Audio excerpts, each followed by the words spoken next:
আপনি যদি কোনো আতরওয়ালার সাথে বন্ধু পাতান, আতরওয়ালা, আপনি যদিও আতর মাখেন নাই, কিন্তু ওই বন্ধুর সাথে থাকার কারণে আপনি বাড়ি আসবেন, আপনার গাও দিয়ে আতরের ঘ্রাণ বের হবে। আর আপনি যদি কোনো গাঁজাখোর, ইয়াবাখোরের সাথে বন্ধুত্ব করেন, আপনি যদিও গাঁজা খান নাই, কিন্তু বাড়ি আসবেন, আপনার শরীর দিয়ে গাঁজার গন্ধ বের হবে। কথা বলেন না কেন? কারণ ম্যাক্সিমাম বন্ধুত্বের কারণেই অপকর্মে, পাপ কাজে, পাপাচারীতে লিপ্ত হয়। প্রমাণ নেন। এই নোয়াপাড়ায় যারা বিড়ি সিগারেট খান, বুকে হাত দিয়ে ইতিহাস দেখান, মায়ের পেট থেকে জন্ম নিয়েই আপনি বিড়ি সিগারেট খাওয়া শেখেন নাই, কোন না কোন বন্ধুর পাল্লায় পড়ে আপনি এটা খাওয়া শিখছেন। কথা বলেন না কেন? কোন না কোন বন্ধুর পাল্লায় পড়ে আপনি বিড়ি খাওয়া শিখছেন। চার বন্ধু বিড়ি খায়, এক বন্ধু খায় না। চার বন্ধু কয়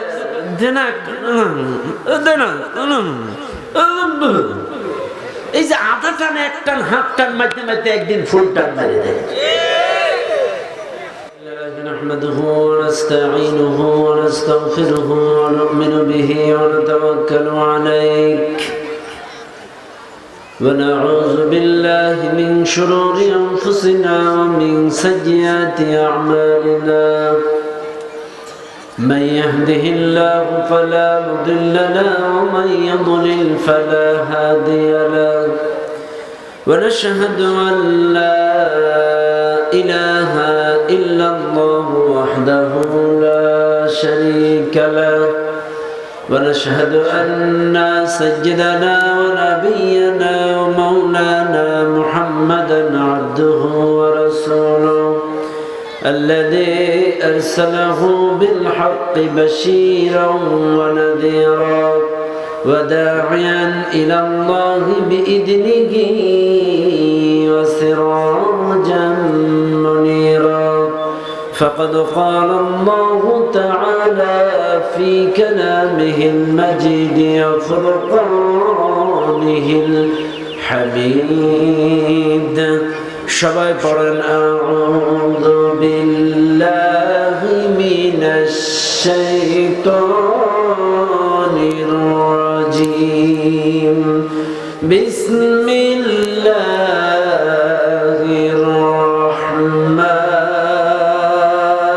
রাহমানির রাহিম ওয়া ইয়াওমা ইয়া'আদ্দু الظَّالِمُ عَلَى يَدَيْهِ يَقُولُ يَا لَيْتَنِي اتَّخَذْتُ مَعَ الرَّسُولِ سَبِيلًا يَا وَيْلَتَى لَيْتَنِي لَمْ أَتَّخِذْ فُلَانًا خَلِيلًا وقال تعالى إن الله وملائكته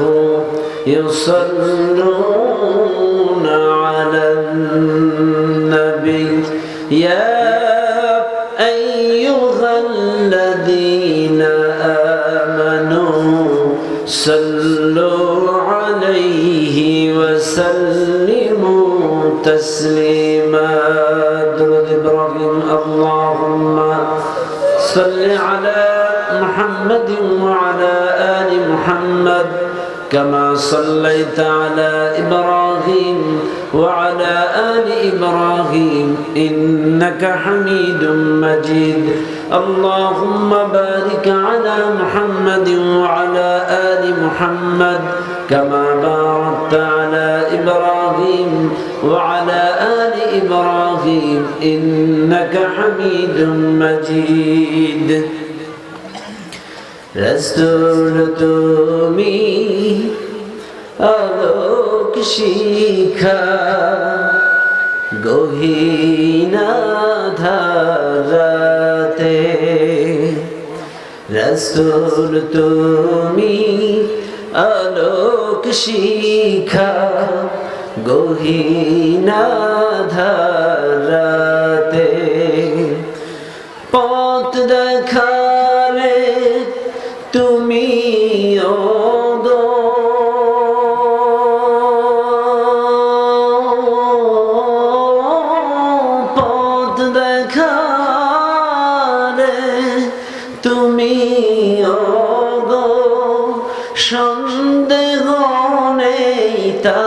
রাতে গহীন আঁধারাতে। আলহামদুলিল্লাহ। ধোপাদীপ চারাতলা কেন্দ্রীয় ঈদগাহ ময়দানে আজকের এই 2 দিন ব্যাপী অষ্টম বার্ষিকী বিশাল তাফসীরুল কোরআন মাহফিলের সমাপনী রজনী সুযোগ্য সম্মানিত সভাপতি, প্রিয় ভাই,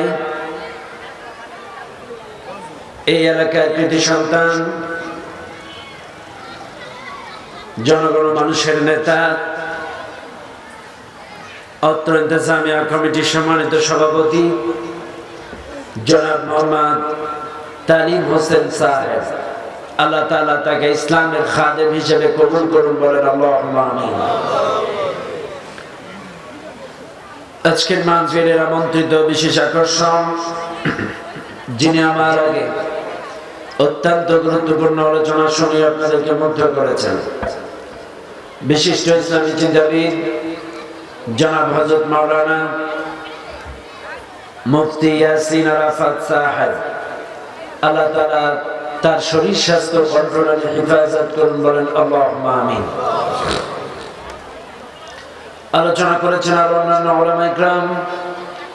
আজকের মাহফিলের আমন্ত্রিত অতিথিবৃন্দ, মঞ্চে উপস্থিত এলাকার সুনামধন্য ব্যক্তিবর্গ, মুরব্বিয়ান ইকরাম, উলামা ইকরাম, উলামা ইজ্জাম,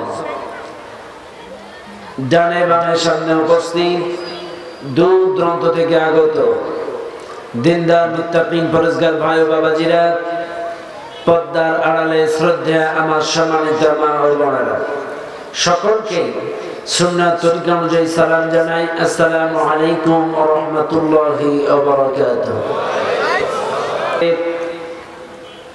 অত্যন্ত দয়া করে মায়া করে এই কোরআনুল কারীমের মাহফিলে, জান্নাতি বাগানে আসার এবং বসার সুন্দর ব্যবস্থা করে দিয়েছেন যিনি, সেই মাহবুবের দরবারে প্রাণ খুলে সমস্বরে সমবেত আওয়াজে সমবেত চেষ্টায় জীবনের শ্রেষ্ঠ শুকরিয়ার ঝান্ডাটা আল্লাহ তাআলার আরশ আজিমে পৌঁছায় দেয়। চিৎকার মেরে বলুন আলহামদুলিল্লাহ। আর একটু জোরে বলুন আলহামদুলিল্লাহ। দরুদ ও সালাম পাঠ করি সে মহান মানবতার মুক্তির দূতের জন্য, যিনি আপনার আমার সকলে কিয়ামতের কঠিন মুসিবতের সময় একান্ত ব্যারিস্টার, আকায়ে নামদার তাজদার মদিনা, বিশ্ব মানবতার শিক্ষক নবী মুহাম্মদুর রাসূলুল্লাহ সাল্লাল্লাহু আলাইহি ওয়াসাল্লাম মাগফিরাত কামনা করি সেই সকল ভাইদের জন্য যারা দ্বীনের জন্য, ইসলামের জন্য প্রাণ দিয়ে শহীদ হয়েছেন। আল্লাহ তাআলা তাদের সকলকে জান্নাতুল ফিরদাউসের সর্বোচ্চ মর্যাদা দান করুন, বলেন আল্লাহুম্মা আমিন। সম্মানিত ভাইরা, আপনারা বলেন তো, 1 থেকে 10-এর ভিতরে যাদের রোল নাম্বার হয় এরা ক্লাসের কোন দিকে বসে? একটু আস্তে বলেন, আরো আস্তে বলেন, ঠিক না বেঠিক? আর 80-83 রোল নাম্বার যাদের, এরা কোন দিকে থাকে? ঠিক না বেঠিক? বারবার শুকরিয়া, শুকরিয়া। বসেন। জাযাকাল্লাহ, বারাকাল্লাহু ফি হায়াতি। আল্লাহ আপনাদের নেক হায়াত বাড়ায় দিন, বলেন আল্লাহুম্মা আমিন। অনেকে এখনো পিছনের দিকে আছেন, বাপ সামনের দিকে চেপে আছেন। বাপ কোরআন সুন্নাহর মাজলিসে ফাঁকা জায়গা পূরণ করে বসা সুন্নাত, একটা সুন্নাতের আমল করেন। আসেন বাপ, পেছন দিকে যারা চেপে বসে আছেন একটু সামনের দিকে চেপে আসেন, সবাই আসেন। এই মাহফিলে যে আপনারা কষ্ট করে আসছেন, শুনছেন, বসছেন, লাভ কি? লাভ হলো 2টা। জোরে কর কয়টা? আরো জোরে কর কয়টা? কি লাভ? যারা বিয়ে করছেন আপনারা একটু হাত তোলেন। এই পিচ্চিরা, তোমরা তোলো কিনলে হাত না মানো। যারা বিয়ে করছেন দেখবেন কারোর বিয়েতে 200, কারোর বিয়েতে 500, কারোর বিয়েতে 50, কারোর বিয়েতে 100। এবিলিটি অনুযায়ী, সামর্থ্য অনুযায়ী যার যেমন সামর্থ্য সে সেই কায়দার বরযাত্রী। কেউ 500, কেউ 200, কেউ 100। বিভিন্ন গাড়ি বহর নিয়ে বিয়ে করতে যায়, যায় কি যায় না? আবার কেউ চাকরিতে চুরি করেও মেরে দেয়। করবেটা কি? করোনার সময় তো কাজ নেই, কথা বল না। করোনার সময় কাম দাম নাই, দেশ চাকরিতে মেরে দিয়েছে। সময় তো বাইরে। এই বিয়ে বাড়িতে দেখবেন বরের একটা স্টেজ থাকে আলাদা, আর বরযাত্রীর একটা প্যান্ডেল থাকে আলাদা। থাকে কি থাকে না? বরের বসানি আলাদা, ডানে বালিশ, বামে বালিশ, সামনে বালিশ, মুস্কি মুস্কি হাসি, মুখে রুমাল। কিছুক্ষণের মধ্যে উকিল মুহুরি সাক্ষী গণাইছে, হাতে হাত দিয়ে অমুকের কন্যার সাথে এত টাকা দেন, মহল্লা হয়েছে, তোমার বিবাহ সই করিয়া দিলাম, তুমি কি কবুল? বর কি বলে? আলহামদুলিল্লাহ, কবুল করিলাম। এই কবুল করার কারণে বরের লাভ দুইটা। কয়টা লাভ? দুইটা লাভ। এক নাম্বার লাভ, ভালো ভালো খাওয়া পায়। 2 নাম্বার লাভ, সাথে সুন্দরী একটা বউ পায়। কথা বল না কেন? তাহলে কয়টা লাভ হলো? কবুল করার কারণে সুন্দরী বউ, সাথে ভিআইপি খানা। আর যারা বরযাত্রী এরা কি বউ পায়?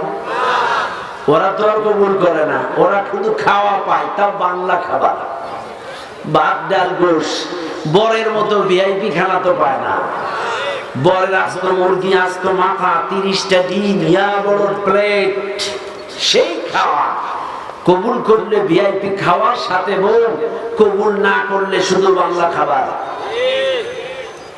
আল্লাহ বলছে, বান্দা শোন, কোরআনুল কারীমের গোটা বক্তব্যটা যদি শুনে বুঝে বাস্তব জীবনে কবুল করতে পারো, তোমাদেরও লাভ দুইটা।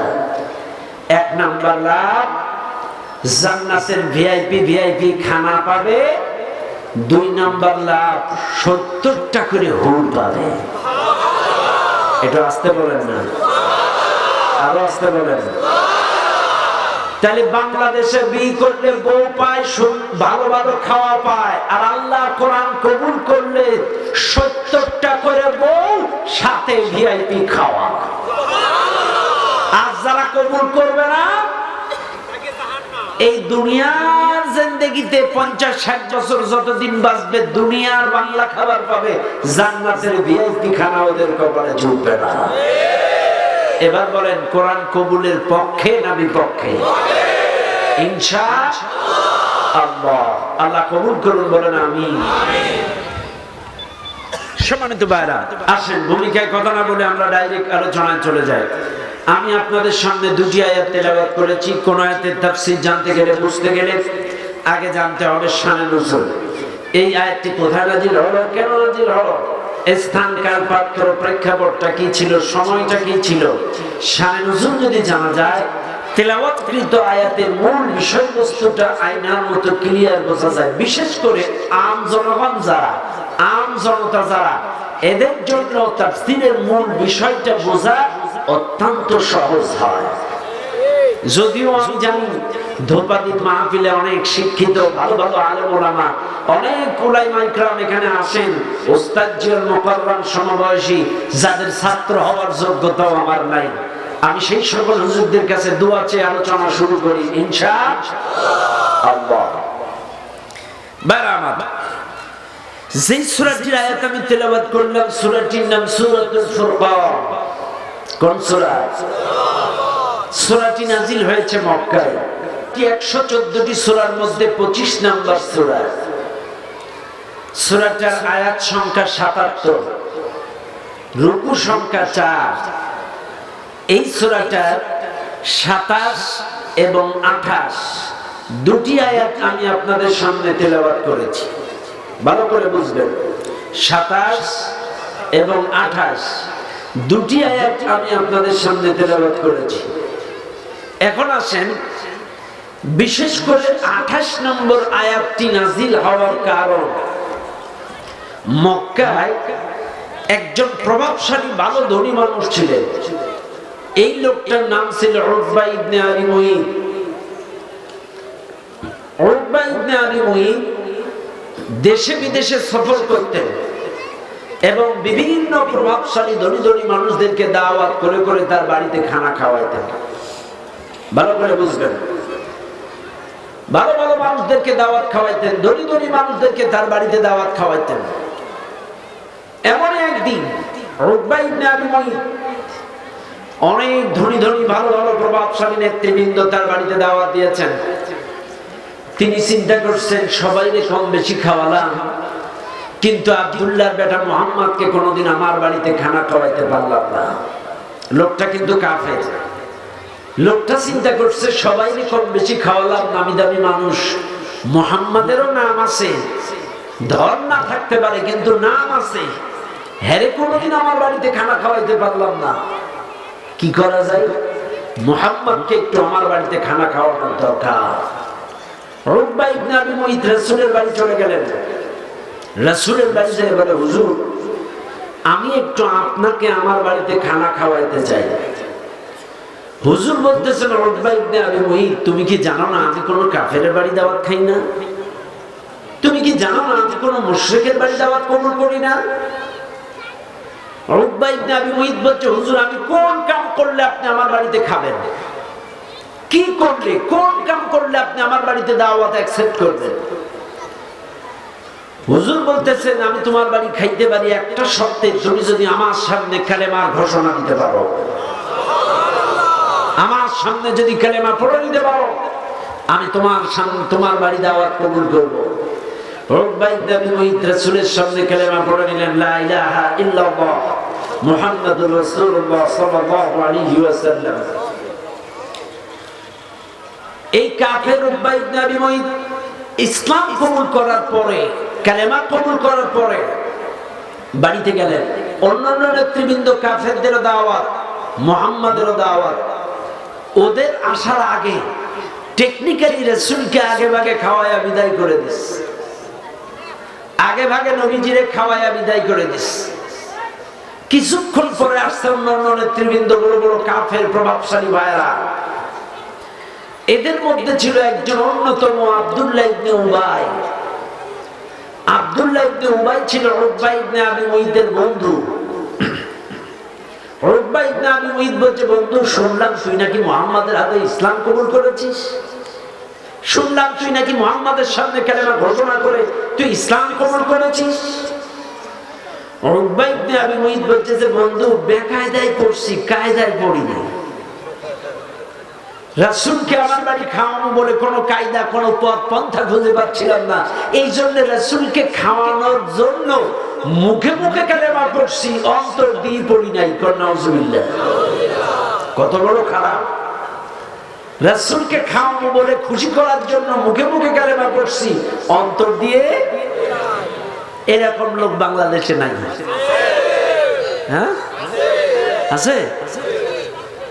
আহা, বাংলাদেশেও মুখে মুখে সব, বাস্তবে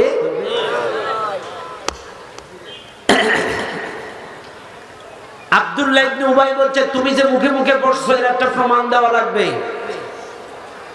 পারবা? হ্যাঁ পারবো। কি প্রমাণ? আমার সাথে যাই রাসূলের বাড়ি গিয়ে রাসূলকে উদ্দেশ্য করে রাসূলের উপরে থুতু নিক্ষেপ করতে হবে। নাউজুবিল্লাহ। পারবা? যদি তুমি রাসূলকে উদ্দেশ্য করে থুতু মারতে পারো তাহলে বুঝবো তুমি অন্তর দিয়ে কালেমা পড়ো নাই। আর যদি থুতু মারতে না পারো তাহলে মনে করবো তুমি ইসলাম কবুল করেছো। আব্দুল্লাহ ইবনে উবাই কত খারাপ, এর বেকায়দায় ফেলাই দিল। উকবা ইবনে আবি মুঈত বলছে, হ্যাঁ পারবো। দুজনা মিলিয়া রাসূলের বাড়ি। আহারে, রাসূলকে উদ্দেশ্য করে দূর থেকে রাসূলের উপরে থুতু মারলেন। রাসূল টেকনিক্যালি সরে গেলেন, রাসূলের গায়ে থুতুটা লাগে নাই। সঙ্গে সঙ্গে আল্লাহর পক্ষ থেকে সূরাতুল ফুরকানের 28 নম্বর আয়াতটা নবীজির কাছে নাযিল হয়ে গেল। ইয়া ওয়াইলাতা লাইতানি লাম আত্তাখিদ ফুলানান খলিলা। আয়াত নাযিল হয়ে গেল কিয়ামতের দিন এই মানুষগুলো বন্ধুত্বের কারণে আফসোস করবে। হায় আফসোস, ইয়া ওয়াইলাতা লাইতানি, বুকে হাত কামড়াবে, ইয়া ওয়াইলাতা লাইতানি, হায় আফসোস, হায় দুর্ভাগ্য আমার, লাম আত্তাখিদ ফুলানান খলিলা, দুনিয়ায় যদি ওদেরকে বন্ধু না বানাতাম, দুনিয়ায় যদি ওই সকল নাস্তিকদেরকে বন্ধু না বানাতাম, দুনিয়ায় যদি ওই সকল ইসলাম বিদ্বেষীকে বন্ধু রূপে গ্রহণ না করতাম, দুনিয়ায় যদি ওই সকল কাফেরদেরকে বন্ধু না বানাতাম, কিয়ামতের দিন বন্ধুত্বের কারণে আফসোস করবে। এই উকবা ইবনে আবি মুঈত ব্যক্তি ইচ্ছায় নিজস্ব থেকে আল্লাহর রাসূলকে থুতু মারে নাই, এটা কিন্তু আব্দুল্লাহ ইবনে উবাইয়ের পাল্লায় পড়ে, বন্ধুত্বের পাল্লায় পড়ে রাসূলের বাড়ি যায় থুতু মারছে। তাইলে বোঝা গেল ম্যাক্সিমাম মানুষ এই পৃথিবীতে যত বদমাইশি বদমাইশি অপকর্মে লিপ্ত হয়, ম্যাক্সিমাম এই বন্ধুত্বের কারণে লিপ্ত হয়। কারণ আপনি যদি কোন আতরওয়ালার সাথে বন্ধু পাতান, আতরওয়ালা, আপনি যদিও আতর মাখেন নাই, কিন্তু ওই বন্ধুর সাথে থাকার কারণে আপনি বাড়ি আসবেন, আপনার গাও দিয়ে আতরের ঘ্রাণ বের হবে। আর আপনি যদি কোন গাঁজাখড়ি ইয়াবাখড়ের সাথে বন্ধুত্ব করেন, আপনি যদিও গাঁজা খান নাই, কিন্তু বাড়ি আসবেন, আপনার শরীর দিয়ে গাঁজার গন্ধ বের হবে। কথা বল না কেন? কারণ ম্যাক্সিমাম বন্ধুত্বের কারণেই অপকর্মে পাপ কাজে পাপাচারিতে লিপ্ত হয়। প্রমাণ নেন, এই নোয়াপাড়ায় যারা বিড়ি সিগারেট খান, বুকে হাত দিয়ে ইতিহাস দেখান, মায়ের পেট থেকে জন্ম নিয়েই আপনি বিড়ি সিগারেট খাওয়া শেখেন নাই, কোন না কোন বন্ধুর পাল্লায় পড়ে আপনি এটা খাওয়া শিখছেন। কথা বল না কেন? কোন না কোন বন্ধুর পাল্লায় পড়ে আপনি বিড়ি খাওয়া শিখছেন। চার বন্ধু বিড়ি খায়, এক বন্ধু খায় না। চার বন্ধু কয় দেনা দেনা, এই যে আধা টান এক টান হাত টান মারতে মারতে একদিন ফুল টান মারে দেয়। এই বন্ধুত্বের কারণে বিড়ি খাওয়া সিগারেট খাওয়া শেখে স্কুল কলেজে ছেলে পেলে। ওর মোবাইলে অশ্লীল গান বাজনা, ব্লু ফিল্ম, পর্নোগ্রাফি থাকে না।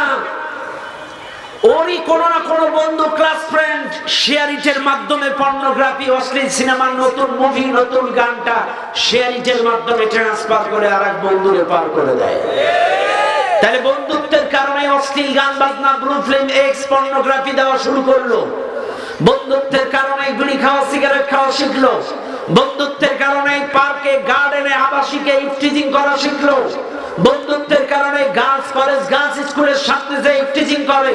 বন্ধুত্বের কারণে অনুসরণযোগ্য বিশ্ববিজয়ী ধর্মীয় নেতৃবৃন্দ হক্কানি আলেম ওলামার বিরুদ্ধে রাজপথে মিছিল দেয়। কথা বল না কেন? তাহলে এই বন্ধুত্বের কারণেই আজকের ম্যাক্সিমাম যুবক পথভ্রষ্ট, গোমরা হচ্ছে। কথা বল ঠিক না?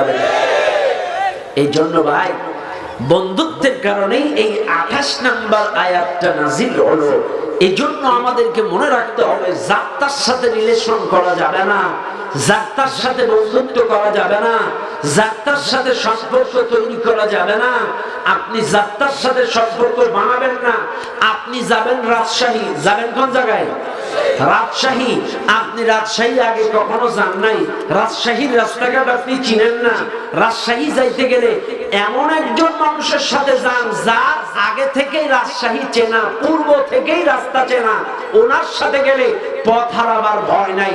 আর যে চেনে না, এর সাথে গেলে পথ হারানোর ভয়। তো একই অবস্থা, আপনার জান্নাতে যাইতে গেলে এমন লোকের সাথে বন্ধুত্ব করেন যে পূর্ব থেকেই জান্নাতের রাস্তা চেনে, পূর্ব থেকেই মসজিদের রাস্তা চেনে, পূর্ব থেকেই মাদ্রাসার রাস্তা চেনে, পূর্ব থেকে ইসলামের রাস্তা, কোরআনের রাস্তা, আল্লাহর রাস্তা চেনে। যারা কোরআন চেনে না, মসজিদ চেনে না, মাদ্রাসা চেনে না, সুন্নাহ চেনে না, এদের সাথে যদি বন্ধুত্ব বানান, আপনাকে জাহান্নামে নিয়ে যাবে। বন্ধুত্ব বানান তাদের সাথে যারা জান্নাতের রাস্তা চেনে। কথা কন না কেন?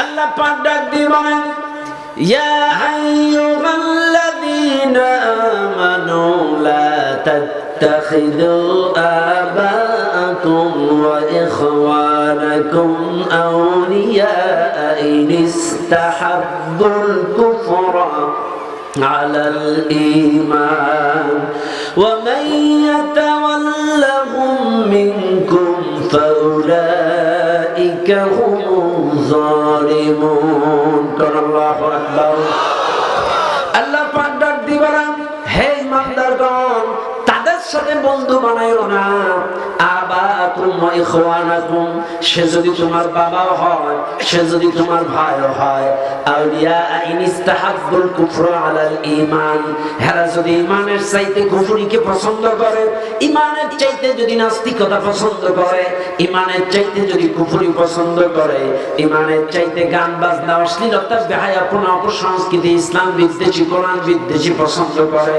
এদেরকে বন্ধু বানায়ও না আবাকুম ও যদি তোমার বাপ হয় ওই ইখওয়ানাকুম সে যদি তোমার ভাই হয় এদেরকে বন্ধু বানায়ও না যদি বন্ধু বানাও ওমান ইয়াতাওয়াল্লাহুম মিনকুম ফাউলাইকা হুমুজ জালিমুন তাহলে তুমি জালেম হয়ে যাবে কতটা কার আরো জোরে কার এক কথাই ক্লিয়ার আউলিয়া ইন ইস্তাহাব্বুল কুফরা আলাল ঈমান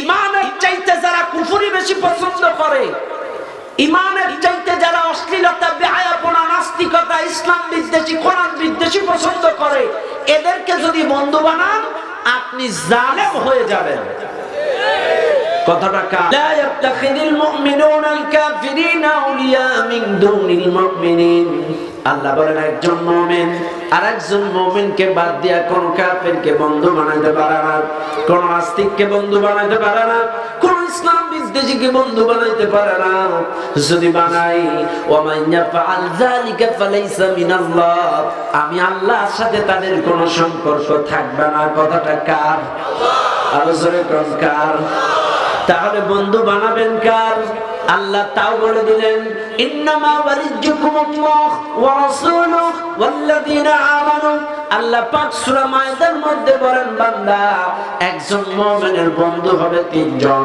প্রথম নাম্বার বন্ধু হবে আল্লাহ সেকেন্ড নাম্বার বন্ধু হবে রাসূল আর তিন নাম্বার বন্ধু হবে ওয়াল্লাযীনা আমানু যারা ঈমানদার ইউকিমুনাস সালাত সালাত কায়েম করে ওয়া ইউতুনাজ যাকাত যাকাত আদায় করে ওয়া হুম রাকিউন রুকুকারীদের সাথে রুকু করে ওই সকল মানুষদের সাথে আপনার আমার রিলেশন হবে কারণ মনে রাখবেন আপনি নামাজ পড়েন রোজা করেন আপনি দাড়ি আছে টুপি আছে পাঞ্জাবি আছে নামের আগে মোহাম্মদ নামের আগে আলহাজ কিন্তু আপনার সম্পর্ক যদি সুদখোর ঘুষখোর চাঁদাবাজ আপনার সম্পর্ক যদি ইসলাম বিদ্বেষীর সাথে হয় মান তাশাব্বাহা বিকওমিন ফাহুয়া মিনহুম যার সাথে যার মহব্বত তার সাথে তার কিয়ামত আপনার হাসর নাসর ওই সকল বদমাশদের কাতারে হয়ে যাবে বাবা তাহলে এই আয়াতটা কেন নাযিল হলো এর শান নুজুল বলে দিলাম এবার আসে মূল তাফসীরে চলে যায় ভাই এলাকার একটা ছোট বাচ্চা দিয়ে একটা হাত পাখা দিয়ে হালকা হালকা হাত পাখা দিয়ে ভাইরা আমার বাবাজিরা আমার মনে রাখবেন মুসলমান বাবাজিরা এবার আসে মূল তাফসীরে চলে যায় ওয়ায়াউমা কি বলেন ওয়ায়াউমা সেদিন ইয়াদু যালিমু আলা ইয়াদাইহি জালেমরা তাদের দুই হাতের উপরে কামড় দিবে 27 নম্বর আয়াতের থেকে তাফসীর শুরু করছি ভালো করে বুঝবেন এবার কিন্তু তাফসীর করছি তাহলে আল্লাহ বলছেন ওয়ায়াউমা সেদিন ইয়াদু মানে কামড়ানো আয-যালিমু আলা ইয়াদাইহি জালেমেরা তাদের দুই হাতের উপরে কামড় দিবে কোন জায়গায় দুই হাতে ইয়াদু যালিমু আলা ইয়াদাইহি দুই হাতের উপরে কামড় দিবে কিয়ামতের দিন জালেমেরা জালেম কারা যারা এই হাত দিয়ে জুলুম করেছিল জুলুমের অর্থ কি সীমা লঙ্ঘন করা অন্যায় অবিচার করা কারো চাকরি খাওয়া কারো হক নষ্ট করা কারোর নামে হামলা মামলা দেওয়া জুলুম করা এলাকা ছাড়া করা কারো চরিত্র হরণ করা কারোর বিরুদ্ধে মিথ্যা সাক্ষ্য দেওয়া এগুলো হলো জুলুম আর এই জুলুম যারা করেছে এই জালেম যারা কিয়ামতের দিন তারা তাদের দুই হাতে কামড়াবে ইয়াদু যালিমু আলা ইয়াদাইহি দুই হাতের উপরে কামড় দিবে এখন আসেন প্রশ্ন আসতে পারে যে হুজুর, গোটা শরীরে এত জায়গা থাকতে হাতের উপরে কামড় দিবে কেন? প্রশ্ন, গোটা শরীরে এত অঙ্গ প্রত্যঙ্গ, এত জায়গা, কিন্তু দুই হাতের উপরে কামড় দিবে কেন জালেমেরা? কারণ কি? শুনে নেন। এই মাহফিলে যত মানুষ আছেন আপনারা, এত মানুষ এই জায়গায়, কোন মানুষ আছেন আপনার বিগত 10 বছরের আমল নামাই মাইকে দাঁড়ায় বলবেন? কোন বাপের বেটা আছেন আপনার 10 বছরের আমল নামাই মাইকে দাঁড়ায় বলবেন? আছেন? কেউ আছেন? কোন বীর পুরুষ আছেন? পারবেন না, পারবেন না। কিন্তু কিয়ামতের দিন আপনার 40, 60, 80 যতদিন দুনিয়ায় বাঁচছেন, মনে করেন আপনি 60 বছর হায়াত পাইছেন, এই 60 বছরের আমল নামা কিয়ামতের দিন আপনার নিজের কণ্ঠে নিজে নিজে পড়া লাগবে, নিজের কণ্ঠে নিজে নিজে পড়া লাগবে। জালেমেরা হাতে কেন কামড় দিবে তার কারণ বলতেছে। ও দুনিয়ার মানুষ, কিয়ামতের কঠিন মুসিবতের ময়দানে আল্লাহ পাক জালেমদের হাতে আমলনামা তুলে দিবেন। আল্লাহ বলবেন, ইকরা কিতাবাক, পড়ো তোমার আমলনামা। কাফা বিনাফসিকা ইয়াউমা আলাইকা হাসিবা, তোমার আমলনামা পড়ার জন্য তুমি যথেষ্ট। লা যুলমাল ইয়াউম, আজকের দিনে কারোর প্রতি কোনো জুলুম করা হবে না। ফালিয়াউমা লা তুযলামু নাফসুন শাইআন ওয়া লা তুজজাউনা ইল্লা মা কুনতুম তা'মালুন, তোমরা দুনিয়ায় যা করেছো তার প্রতিদান দেওয়া হবে, কারোর প্রতি কোনো জুলুম করা হবে না। বান্দার হাতে যখন আমলনামা তুলে দেওয়া হবে, জালেম যারা, এরা আমলনামা হাতের মধ্যে নিয়ে 2-1টা ভালো আমল থাকবে, 2-1টা, সব খারাপ থাকবে এমনটা না, 2-1টা যে ভালো আমল থাকবে। ঈদের নামাজ, জুমার নামাজ, তাফসীর থেকে বলছি, তাফসীর থেকে বলছি, সূরা ফুরকানের তাফসীর থেকে বলছি, কিয়ামতের দিন জালেমেরা 2-1টা ভালো আমলনামা থাকবে, সেদিন হাত নেড়ে নেড়ে মানুষদেরকে ডেকে ডেকে দেখাবে। হাত নেড়ে নেড়ে, তাফসীরে আসছে হাত নেড়ে নেড়ে দেখাবে। জুমার নামাজ, ঈদের নামাজ। এবার যে জায়গায় সুদ খাওয়া, ঘুষ খাওয়া, চাঁদাবাজ, সন্ত্রাস, ইসলামের বিরোধিতা, বোনের জমি ফাঁকি দেওয়া, চাচার জমি ফাঁকি দেওয়া, অন্যের হক নষ্ট করা, এগুলো যখন দেখবে ও ব্রেক মারবে, ডিশ ব্রেক। ডিশ ব্রেক বোঝেন তো আপনারা? ডিশ ব্রেক মারবে, ব্রেক মারে একটু ওয়েট নেবে, ওয়েট, একটু ভাব নেবে, ভাব। ও 2-1টা আমল ভালো ছিল, জোরে জোরে হাত নেড়ে নেড়ে বলছে, কিন্তু যেই জায়গায় খারাপ থাকবে আমলনামা, ওই জায়গায় একটু বাদ নেই, বাদ। আল্লাহ, এগুলো আমরা করিনি, তোমার ফেরেশতারা বাড়ায় বাড়ায় নিচ্ছে, বুঝেন নাই? ওরা একটু ওয়েটের সাথে এড়ায় যাওয়ার চেষ্টা করে, বলে আল্লাহ, এগুলো আমরা করিনি, তোমার ফেরেশতারা বাড়ায় বাড়ায় নিচ্ছে। নিজেদের সুদ, ঘুষ, জেনা, ব্যভিচার, চাঁদাবাজ, সন্ত্রাস, ইসলামের বিরোধিতা, এগুলো অস্বীকার দেওয়ার জন্য আল্লাহর সাথে মিথ্যা কথা বলবে, আল্লাহকে ধমক দিবে, আর ফেরেশতাদেরকে কলঙ্কিত করবে, বলবে আল্লাহ, এগুলো আমরা করি, তোমার ফেরেশতারা বাড়ায় বাড়ায় লিখছে। তাফসীর ইবনে কাসির, আলাম আহাদ ইলাইকুম ইয়া বানি আদম আল্লা তা'বুদুশ শাইতান ইন্নাহু লাকুম আদুউম মুবিন। এই আয়াতের তাফসীর করতে যে ইবনে কাসিরের মধ্যে আসছে, এই মানুষগুলো, জালেমগুলো কিয়ামতের দিন বলবে আল্লাহ, এগুলো আমরা করি, তোমার ফেরেশতারা লিখছে। তিরমিজির হাদিস, তাফসীর ইবনে কাসির, সূরা ইয়াসিনের তাফসীর খুলে দেখেন। এরা যখন অস্বীকার জানানো করে, ফেরেশতারা বাড়ায় লিখছে, আল্লাহ বলবেন ঠিক আছে, রাখ। আমার ফেরেশতারা যদি তোর আমলনামায় বাড়ায় বাড়ায় লেখে, আমলনামা বন্ধ কর। আমার ফেরেশতারা যদি আমলনামায় বাড়তি বাড়তি লেখে, আমলনামা বন্ধ কর। ওই আমলনামা অনুযায়ী আমি আর বিচার করব না, আমি বিচার করব ভিন্ন কায়দায়। জালেমগুলো যখন অস্বীকার যাবে তার কৃতকর্ম, অপকর্ম, আল্লাহর সাথে সাথে বলবেন اليوم نختم على أفواههم وتكلمنا أيديهم وتشهد أرجلهم بما كانوا يكسبون الله أكبر আল্লাহ জালেমের মুখ আটকে দিবে, মোহর মেরে দিবে। জালেম গুলো যখন তার কিন্তু কর্ম আমলনামা অস্বীকার যাবে, সুদ খাওয়া, ঘুষ খাওয়া, চাঁদাবাজ, সন্ত্রাস, মানুষের হক নষ্ট করা, ইসলামের বিরোধিতা করা, কোরআনের বিরোধিতা করা, এগুলো যখন অস্বীকার যাবে, আল্লাহ মুখের মধ্যে মোহর মেরে দেবে। সঙ্গে সঙ্গে তুকাল্লিমুনা আইদিহিম, এই হাত দুটা, তুকাল্লিমুনা আইদিহিম, এই হাত দুটা, ওয়া তাশহাদু, এই হাত দুটা আল্লাহর সামনে সাক্ষ্য দিবে। এই হাতের জবান খুলে যাবে, এই হাত দুটার জবান খুলে যাবে। এই হাত দুটা কিয়ামতের দিন আল্লাহর সামনে কথা বলবে। এই হাত দুটো বলবে, আল্লাহ এই হাত দিয়া বড় জমি জাল দলিল করে রেখেছে, এই হাত দিয়া চাচার জমি দখল করছে, এই হাত দিয়া কত মানুষের কাছ থেকে চাঁদাবাজি করছে, এই হাত দিয়া কার সিগনেচারে 20-30 হাজার ঘুষ খাইছে,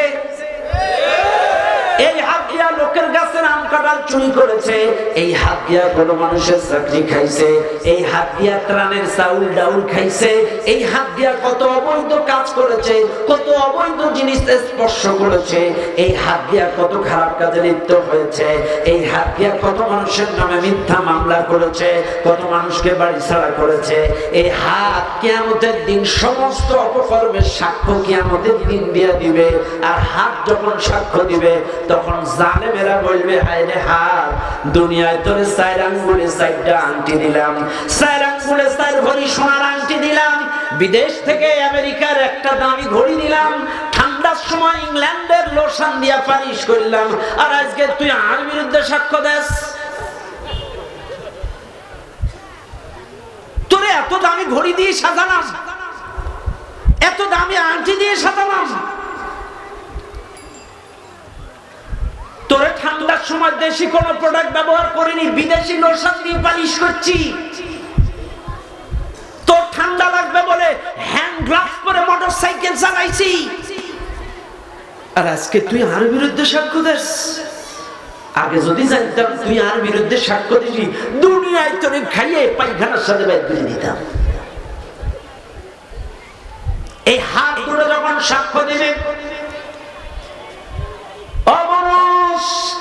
এই মাহফিলে যত মানুষ আছে একবার চিন্তা করেন, আজকে তো আল্লাহর ভয় আপনার পরিচয় লাগে না। এই হাত দিয়া কাতে মারছেন, কি ধরছেন, কি অবৈধ উপার্জন করছেন, রাতে দিনে কি করছেন, এই হাত কিন্তু কিয়ামতের দিন বলে দিবে। প্রত্যেকটা উপকর্মের সাক্ষ্য হাত দিয়া দিবে।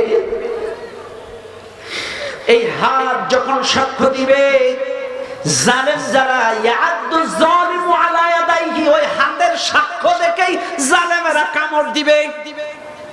হাত যখন নিজের বিপক্ষে সাক্ষ্য দিবে, জালেমেরা তখন কামড়াবে, করে কামড়াবে, জোরে করে কামড়াবে, গোশত ছিঁড়ে ফেলবে জালেমেরা। কিয়ামতের দিন কামড় দিবে 2 হাতে, কারণ এই হাত আমার বিপক্ষে সাক্ষ্য দিচ্ছে। জালেমেরা 2 হাতের মধ্যে কামড় দিবে, কামড় দিবে। কেন? এই হাত দিয়ে যত অপকর্ম করেছিল, এই হাত কিয়ামতের দিন সাক্ষ্য দিচ্ছে বলে, এই হাত সব সাক্ষ্য দিচ্ছে বলে। জুলুমে আজকে বিবেক দিয়ে, জুলুম কত প্রকার, আজকে জুলুমের পরিচয় দিয়ে যাব আমি আপনাদেরকে। কোরআন হাদিস থেকেই বলে যাই, প্রথম নাম্বার জুলুমের প্রকার হলো মুনাফিকি করা। কি করা? আরো আস্তে কম, আরো আস্তে কম, আরো আস্তে কম। বাংলাদেশে মুনাফিক নেই, ওরে নেই,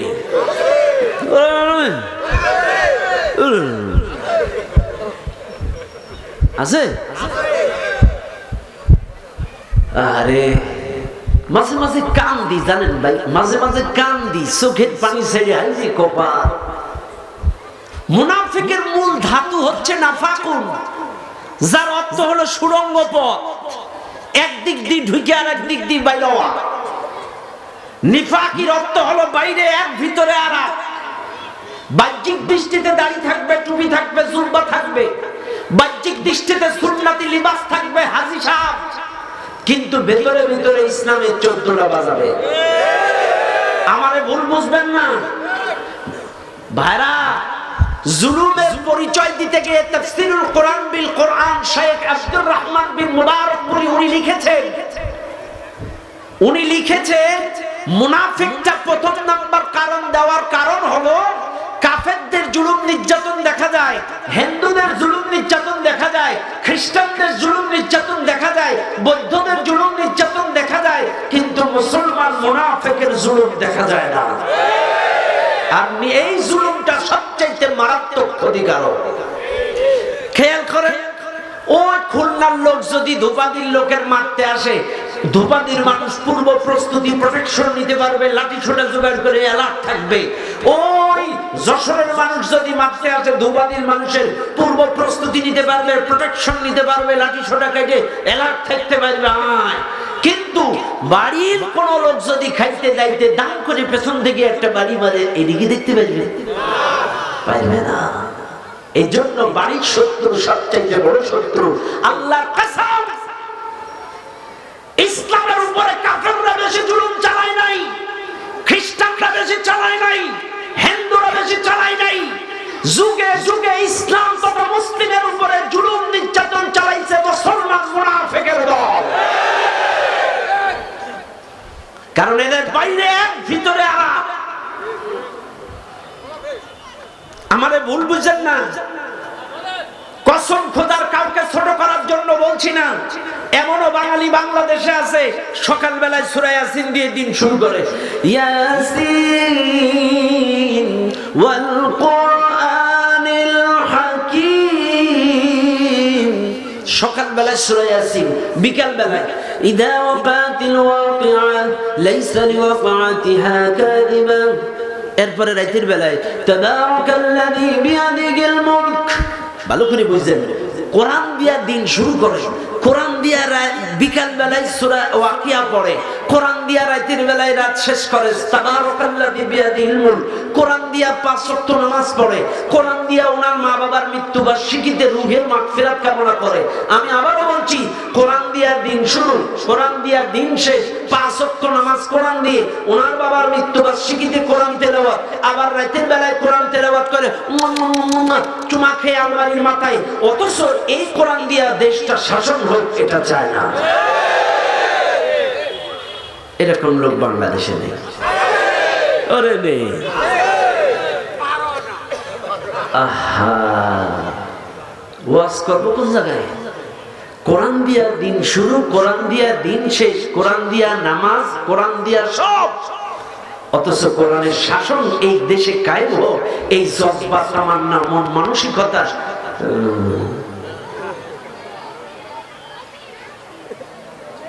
90% মুসলমানের দেশ ভোটার তালিকা অনুযায়ী।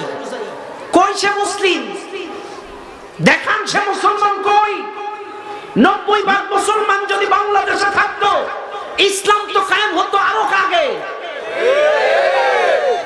90% লাগে না, 51% মুসলিম হলেই ইসলাম কায়েম হয়ে যায়।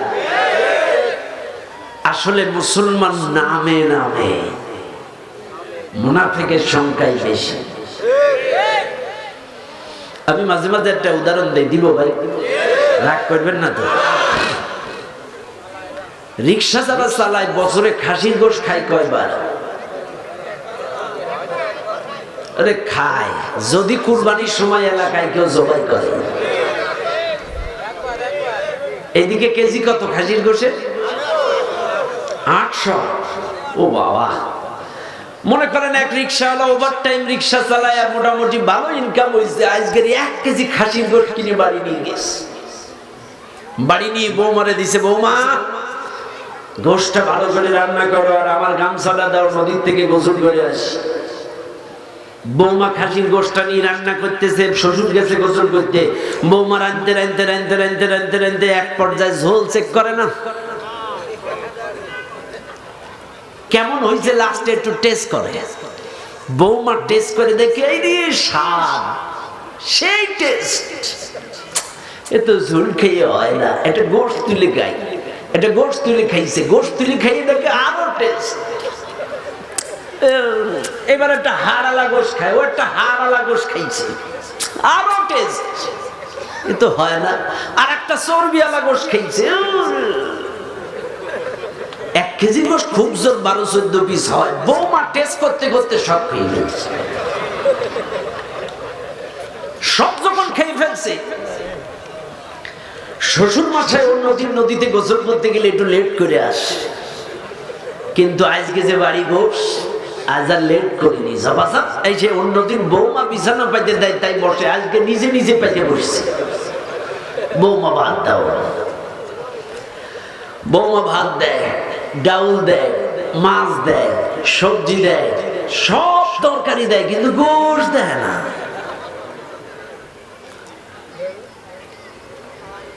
গোশ যখন দেয় না, তখন শ্বশুর মশাই বলতেছে, বৌমা এত যত্ন তো কোনোদিন করো না, এত তরকারি দিচ্ছ। বৌমা তখন বলতেছে, আব্বা আর সে কথা বলবেন না। কেন, কি হয়েছে মা? আব্বা আমি রান্না করার পরে কড়ার উপরে গরম গোশটা ঢাকনা দিই, ঢেকে রেখে আপনারে ভাত দিব বলে টিউবওয়েলে গেছিলাম পানি আনতে। পানি আইনে দেখি আমাদের বাড়ির যে পোষা বিড়াল, ওই বিড়াল সে 1 কেজি গোশ সব খেয়ে গেছে। এখন যা আছে বিড়ালের জোগাজোগ, এগিয়ে আপনার দেওয়া যায়? শ্বশুর মশাই চালাক কম না।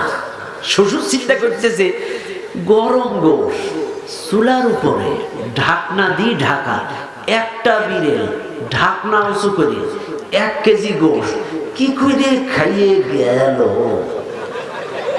এটা তো ক্যালকুলেশনে মিলার কথা না। গরম গোশ 1 কেজি, একটা বিড়াল, তাও চুলার উপর থেকে ঢাকনা উঁচু করে।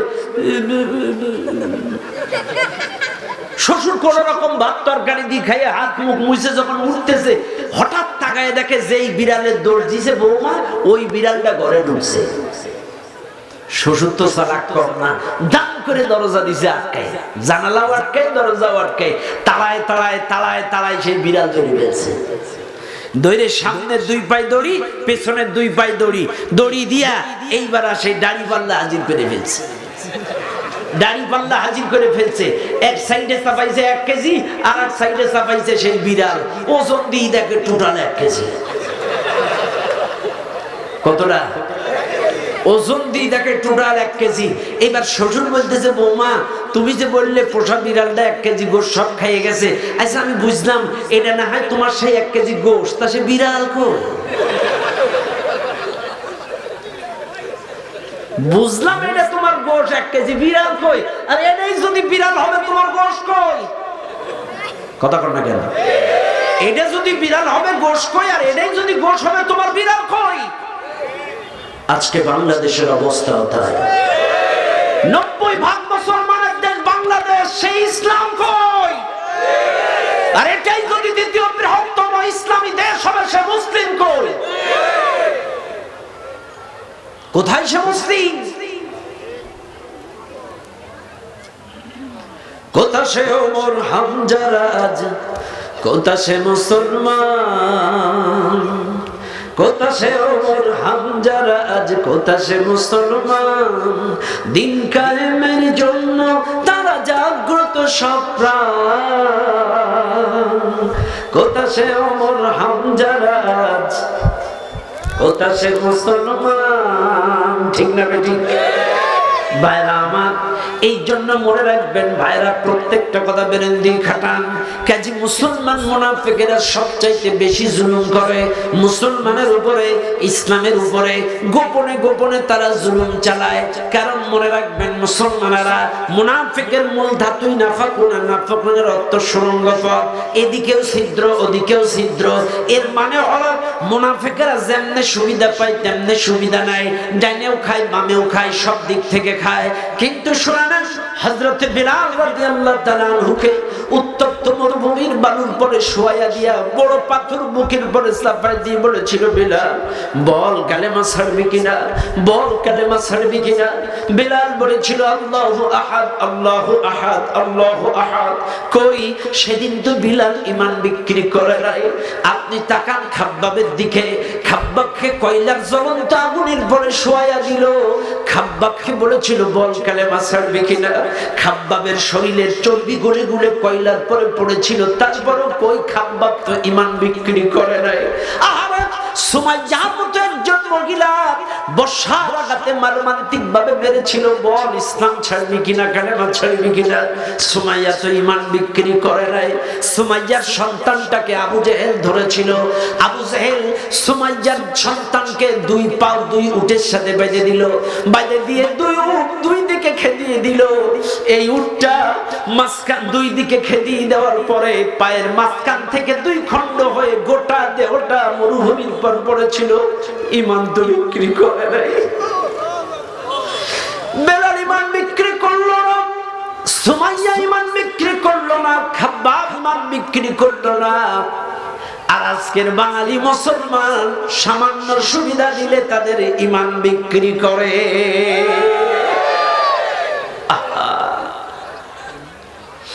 আসলে সত্যি কথা বলতে কি জানেন ভাই,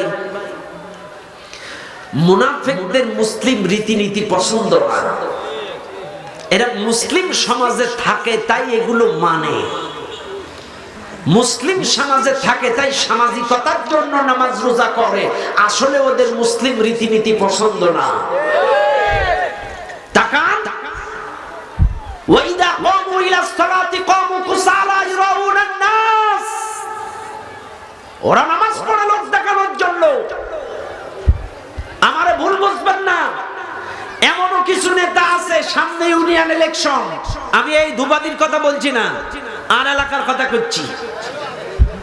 এমনও কিছু নেতা আছে নির্বাচন আসলে একই আসরের নামাজ দুই পাড়ায়, তা ওযু ছাড়া। কথা উদ্দেশ্যটা কি ভাই আপনার? সারা বছর তো মসজিদে দেখি না, এখন নির্বাচনের সময় ঘন ঘন সেজদা মারেন ওযু ছাড়া। হাইরে কপাল, ওয়াজ করবো কোন জায়গায়? জায়গা নেই রে বাপ।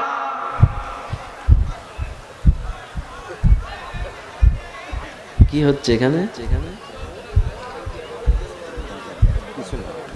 বাইরে আবার কাজে মনে রাখবেন, সাম্প্রতিক আমার দুটো কিতাব আসবে, আপনারা পাবেন ইনশাআল্লাহ, আমি পাঠিয়ে দিব। সফলতার জন্য নামাজ, আর একটা হচ্ছে জান্নাতের পথে আহ্বান।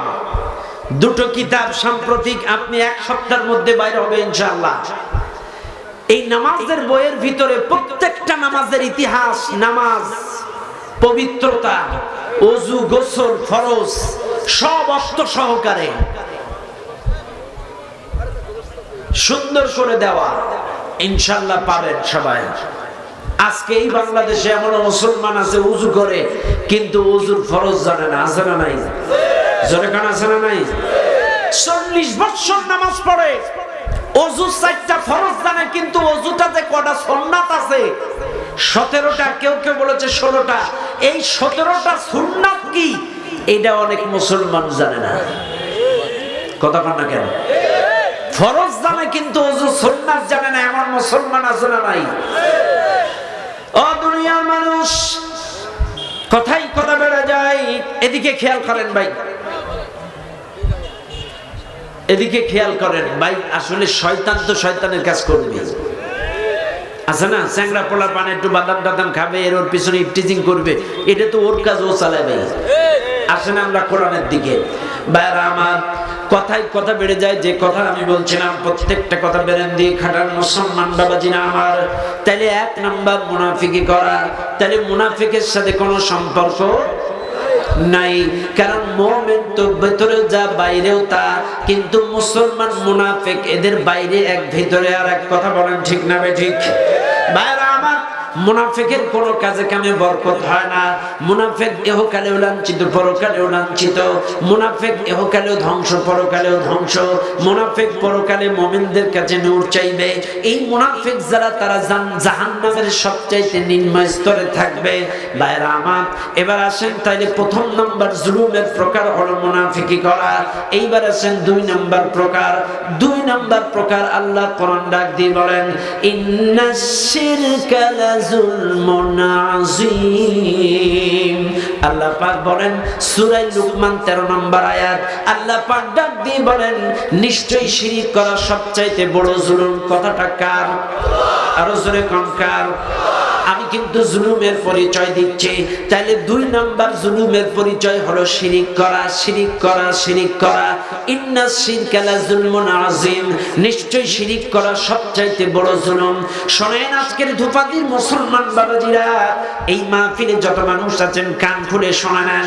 আপনি যদি চুরি করার পরে তওবার মতো তওবা করেন, আল্লাহ আপনাকে maaf করে দেবে।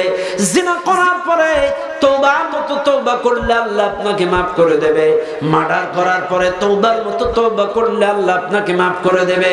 কিন্তু কোন মানুষ আল্লাহর সাথে যদি শিরক করে, এই শিরকের গুনাহ কিন্তু আল্লাহ কাউকে ক্ষমা করবে না। ইন্নাল্লাহা লা ইয়াগফিরু আন ইউশরাকা বিহি ওয়া ইয়াগফিরু মা দুনা যালিকা লিমান ইয়াশা। আল্লাহ বলেন অন্যান্য গুনাহ আমি আল্লাহ যাকে ইচ্ছা maaf করে দেব, কিন্তু আমার সাথে অংশীদার সাব্যস্ত করার গুনাহ আমি আল্লাহ কাউকে maaf করব না।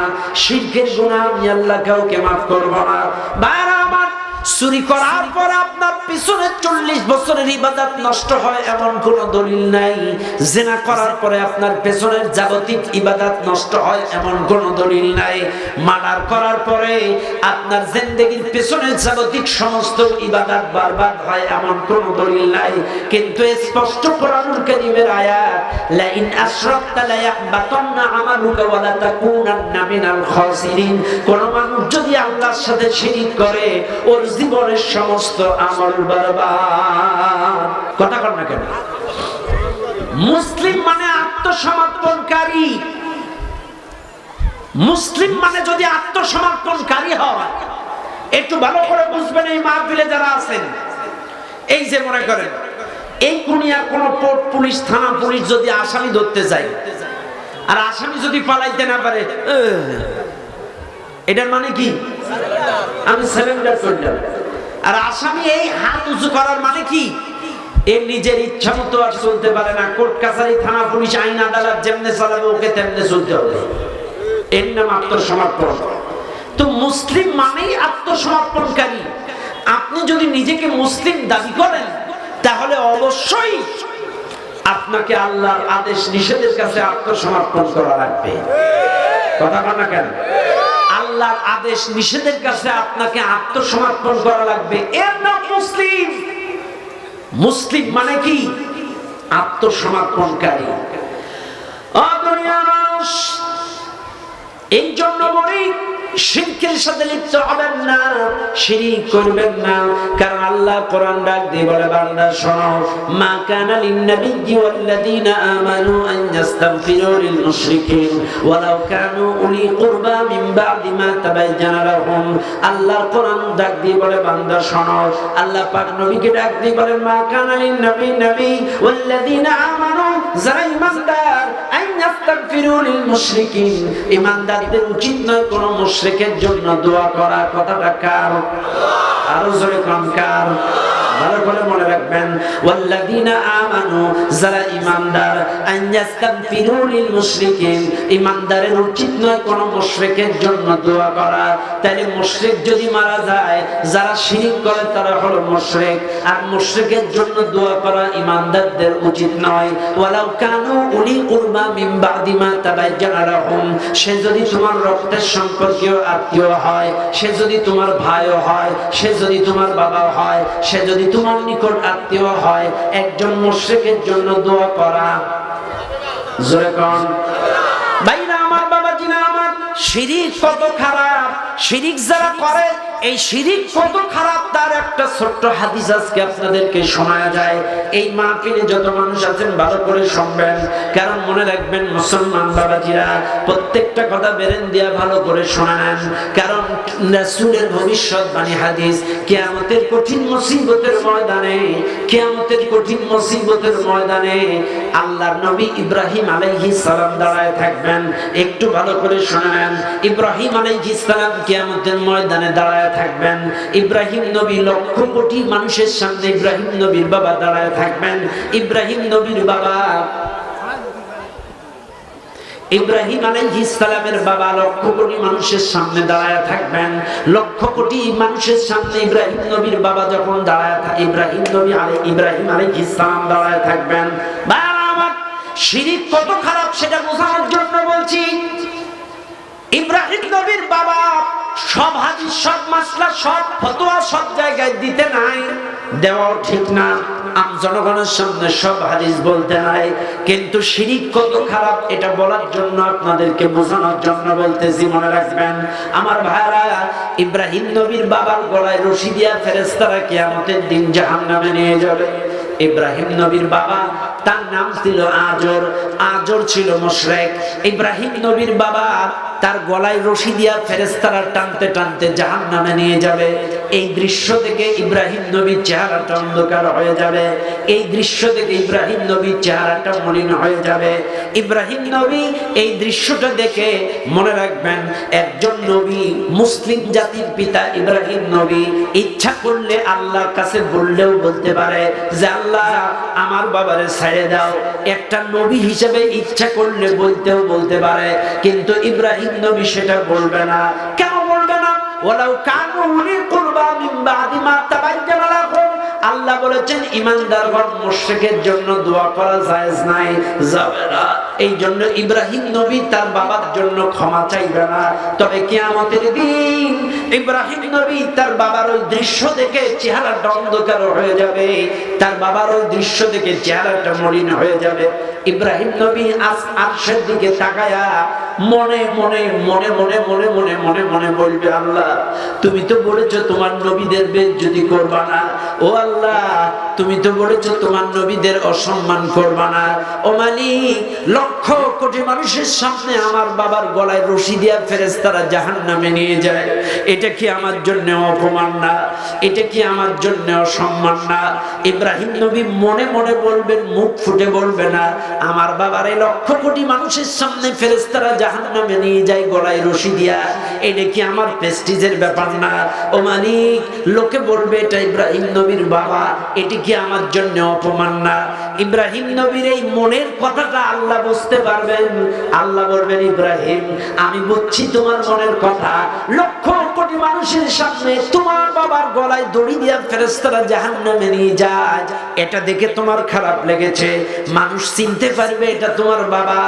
ও ইব্রাহিম, তোমার যাতে খারাপ না লাগে আমি ব্যবস্থা করে দিয়েছি। ইব্রাহিম তুমি নিচের দিকে তাকাও।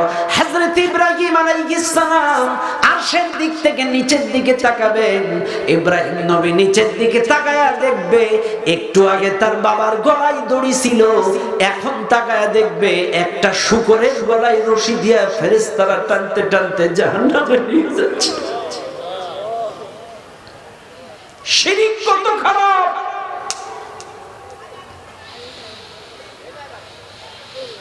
একটু আগে তার বাবার গলায় দড়ি দিয়ে নিয়ে যাচ্ছিল, আর এখন তাকায় দেখবে একটা শূকরের গলায় দড়ি দিয়ে ফেরেশতারা জাহান্নামে নিয়ে যাচ্ছে। কেন? আল্লাহ তার আকৃতি চেঞ্জ করে দিয়েছে, কিন্তু ক্ষমা করে নাই। মানুষ যাতে চিনতে না পারে এটা ইব্রাহিম নবীর বাবা, এই জন্য আকৃতি চেঞ্জ করেছে, কিন্তু মাফ করে নাই। শিরক কত ভয়াবহ গুনাহ! এই জন্য বলবো শিরক করবেন না। শিরক সবচেয়ে জঘন্যতম গুনাহ। আল্লাহ বলেন, মা কানা লিন নাবিয়্যি ওয়াল্লাযিনা আমানু আন ইস্তাগফিরু লিল মুশরিকিন, ঈমানদারগণ মুশরিকের জন্য দোয়া করা জায়েজ নাই।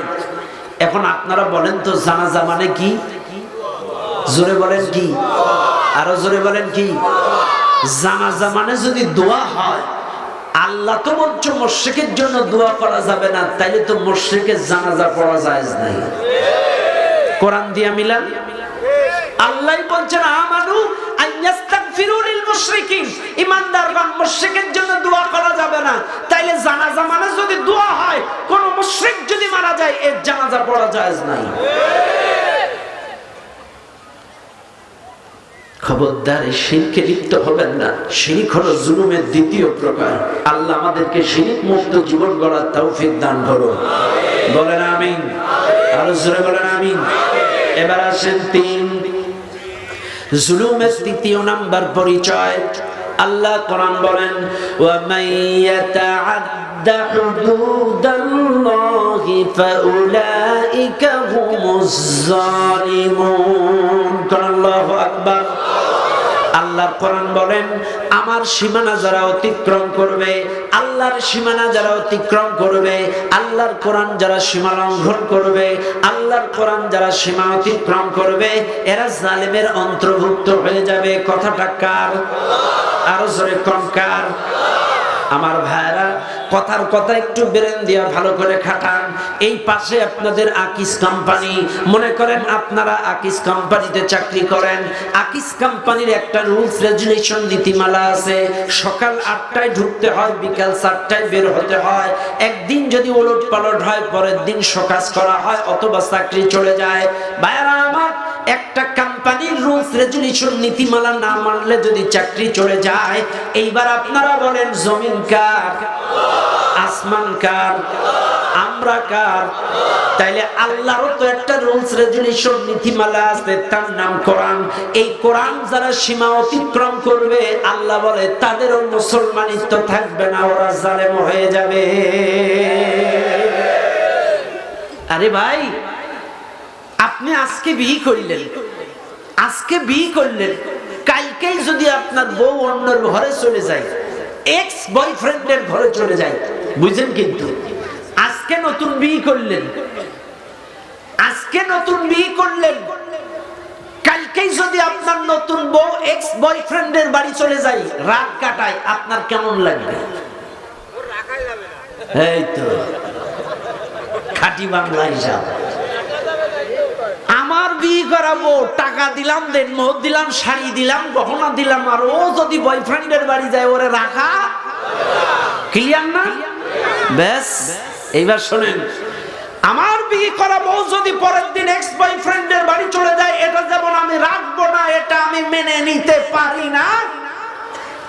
আল্লাহর সৃষ্টি করা বান্দা আপনারা আল্লাহর কোরআন বাদ দিয়ে অন্য কিছু মানবেন, অন্যের ঘরে চলে যাবেন, আল্লাহ কি করে মেনে নেবেন?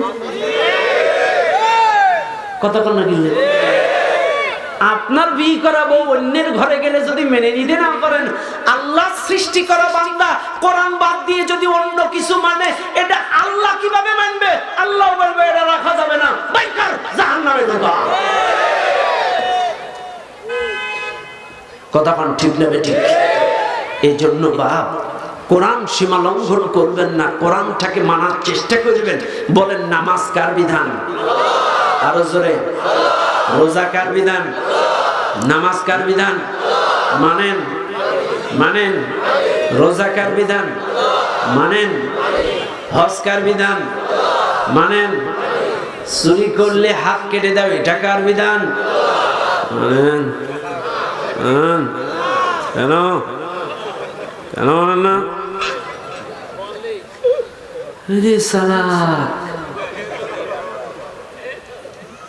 নামাজ আল্লাহর বিধান, তাই সকল দল মত পথ তরিকার লোক মানে। রোজা আল্লাহর বিধান, সকল দল মত পথ তরিকার লোক মানে। চুরি করলে চোরের হাত কেটে দেয়, এটাও তো আল্লাহর বিধান, এটা মানা লাগবে না? লাগবে না? আর এইটা মানেন না বলেই সমাজের অশান্তি। মাননীয় প্রধানমন্ত্রী জননেত্রী শেখ হাসিনা করোনার সময় হতদরিদ্র গরিব দুঃখী মানুষদের জন্য চাউল দিল, তেল দিল, ডাউল দিল। কিছু কিছু বদমাই সেটা খাটের তলায় রিজার্ভ করে রেখেছে। সব দিয়েছে, কিন্তু এটা আমাদের সকলের হাতে পৌঁছান নাই, কিছু কিছু চোরের কারণে। কথার কথা, আমি একটা উদাহরণ দিচ্ছি, কথার কথা। মনে করেন আমি আমার ইউনিয়নের চেয়ারম্যান, করোনার সময় চুরি করে ধরা খাইছে, আমার হাত কেটে দিয়েছে প্রধানমন্ত্রী কবজি থেকে। আমার এখন কি নাই? হাত নাই। এখন আমি আজকের মাহফিলে প্রধান বক্তা, আমি ওয়াজ করছি, ভাইরা আমার, বাবাজিরা আমার, আল্লাহ পাক বলেছেন চুরি করা হারাম, চুরি করবেন না। আমার কি নেই? আপনারা কি বলবেন? তোমার হাত কাটা গেল, তোমার হাত নাই, তুমি চুরির ওয়াজ করো। ওরে বাবা, তোমার হাত নাই, তুমি তুমি চুরির ওয়াজ করো, কথা কোন থাকে? আমার হাত নাই, আমি যদি চুরির ওয়াজ করি এলাকার পচা ডিম সবার গায়। এটা যেমন বাস্তব, আজকে নামাজ রোজার মতো চুরির বিধানটাও যদি সকল দলের লোক মানে নিত, একটা লোক মঞ্চে দাঁড়াই বলতে পারতো না দুর্নীতি মুক্ত দেশ করব। ওর কি নেই? কথা বল না কেন? তাইলে আল্লাহর বিধান কিছু মানবেন না সব মানবেন? আফাতুমিনুনা বিবাদিল কিতাবি ওয়া তাকফুরুনা বিবাদ। কিছু মানবেন কিছু মানবেন না, তাই? যদি এরকম হয় আপনি জালেম হয়ে যাবেন, জালেম হয়ে যাবেন। ওমান আযলামু মিম্মান ইফতারা আলাল্লাহি কাযিবান আও কাযযাবা বিল হাক্কি লাম্মা জাআ। আল্লাহ বলছে ওর চাইতে বড় জালেম আর কে হতে পারে যে আমার ব্যাপারে মিথ্যা বলে, আমার বিধানের ব্যাপারে মিথ্যা প্রতিপন্ন করে, কিছু মানে কিছু মানে না, মিথ্যা বলে। এর চাইতে বড় জালেম আর কেউ হতে পারে না। তাইলে কোরআনের সব মানবো ইনশাআল্লাহ। আজকের শহরতলির মানুষগুলো জুতোর টেনশনে নামাজ পড়তে পারে না, কথা বল না কেন? আপনারা তো গ্রামের লোক, বুঝেন না। ওই নোয়াপাড়া বাজার মসজিদে 5,000 টাকা দামের শু ওই দরজার সামনে থুই ভেতরে নামাজ পড়বেন, দেখবো কত বড় ইমানদার। বাঙালি জুতার টেনশনে নামাজ পড়তে পারে না, একবার জুতার দিকে তাকায়, একবার দোয়া পড়ে।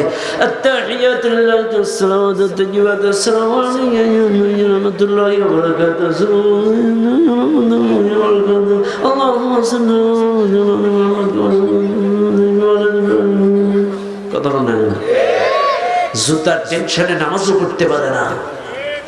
এই জন্য নামাজটা যেমন আল্লাহর বিধান, রোজাটা যেমন আল্লাহর বিধান, চুরি করলে চোরের হাত কেটে দাও এটাও আল্লাহর বিধান। সকলকেই হাসি মুখে মেনে নেওয়া লাগবে, তাহলেই শান্তি আসবে।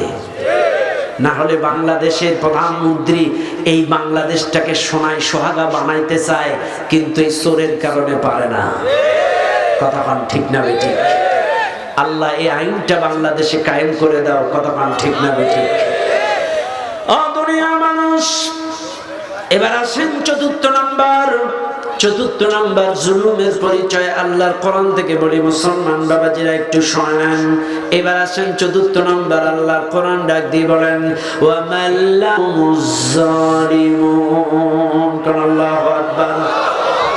আল্লাহর কোরআন ডাক দিয়ে বলেন এ নাযিলকৃত বিধান দিয়ে যারা বিচার ফয়সালা করে না ওরা জালেম। এ কোরআন দিয়া যারা বিচার ফয়সালা করে না ওরা জালেম। এইবার আসেন এ কথা আল্লাহ কেন বললো, কারণ কি? তার কারণ হলো কোরআন যেখানে থাকে অন্যায় ও বিচার হয় না, 2 নম্বরই হয় না, অন্যায় ও বিচার হয় না। আর কোরআন যেখানে থাকে না ওই জায়গায় 2 নম্বরই বিচার হওয়ার সম্ভাবনাই বেশি, জুলুম অত্যাচার হওয়ার সম্ভাবনা বেশি। কথার কথা আপনার ইউনিয়নের কথাই বলেন, 1 কোটিপতি ছেলে আর 1 রিকশাওয়ালা ছেলে মারামারি লাগাইছে। এখন মেম্বার চেয়ারম্যান ওই কোটিপতির কাছ থেকে টাকা খায়া, যদিও 10টা কোটিপতি ছেলে, কিন্তু এমনও মেম্বার আছে, চেয়ারম্যান আছে, কোটিপতির কাছ থেকে রাতের অন্ধকারে টাকা খায়া রায় দেয় গরিবের বিপক্ষে। এরকম আছে না নাই? এবার বলেন এটা কি জুলুম না? এটা কি জুলুম না? এটা জুলুম। কারোর বিরুদ্ধে যদি অন্যায় অবিচার করেন এটা জুলুম। ওই রিকশাওয়ালার বিরুদ্ধে সালিশের মধ্যে রায় দিল 20,000 টাকা জরিমানা, সকলের সামনে পাও ধরে মাপ চাওয়া, এটা কত বড় জুলুম। ওই রিকশাওয়ালা 20,000 টাকা কেমনে দিবে? ওই রিকশাওয়ালা জন খেটে রিকশা চালায়, কত কষ্ট করে পরিশ্রম করে সংসার চালায়। আহারে, রিকশাওয়ালা সমিতির লোন তুলে জরিমানার টাকা দেবে, রিকশাওয়ালা বাড়ি বন্ধক রেখে জরিমানার টাকা দেবে। এই মেম্বার চেয়ারম্যান কিন্তু রিকশাওয়ালার প্রতি জুলুম করলো। আহারে মুসলমানেরা, ভুল বুঝবেন না, ভাই ভাই দ্বন্দ্ব, চাচা ভাইপোতে জমি জায়গা নিয়ে দ্বন্দ্ব, টাকা যার বেশি এ যে থানায় টাকা মেরে দেয় আর ভাইপোর নামে মামলা, 10 ভরি সোনা চুরি করেছে, এত টাকা চুরি করেছে, মিথ্যা মামলা দিল চুকে। এই যে জুলুম করলেন ওই লোকটা মাজলুম। আল্লাহর রাসূল বলেন ওয়াত্তাকুল্লাহা দাওয়াতাল মাজলুম ফাইন্না লাইসা বাইনাহু ওয়া বাইনাল্লাহিল হিজাব। মাজলুমের বদদুয়া আর আল্লাহর মধ্যে কোনো পর্দা থাকে না। মাজলুম যদি একবার দোয়া করে আল্লাহর সকল পর্দা সরে যায়, মাজলুমের দোয়াটা কবুল হয়ে যায়। আর মাজলুমের দোয়া যদি কবুল হয়ে যায় তোমার ইহকাল ধ্বংস পরকাল ধ্বংস।